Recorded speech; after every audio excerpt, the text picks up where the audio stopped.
When we started, we were the outliers, being looked on as somebody who wasn't the right person to be in the job that we were trying to do.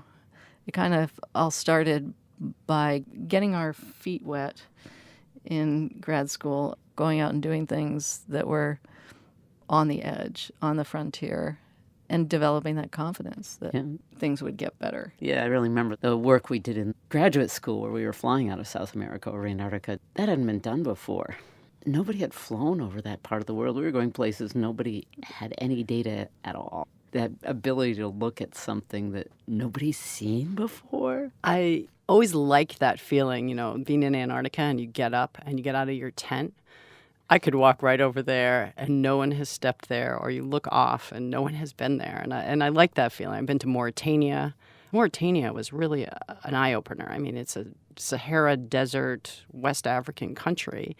And my counterpart there was a geophysicist. And we had one of these relationships where if I didn't say it, he said it. And it happened right away. He comes from an oasis town where his family has lived there for a minimum of 800 years.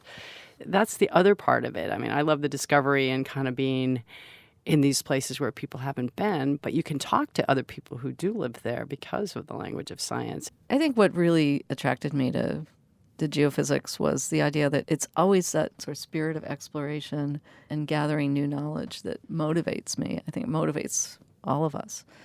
The data coming from spacecraft now are so detailed that it just called to me. The idea that you're looking at these things that 4.5 billion years ago and then have had geologic processes occurring since that time. And you're trying to figure all this out from data from your machine, which is faithfully out there collecting and bringing back the data. It's really thrilling. I can still see the picture of the guy who was smuggling sugar in Africa.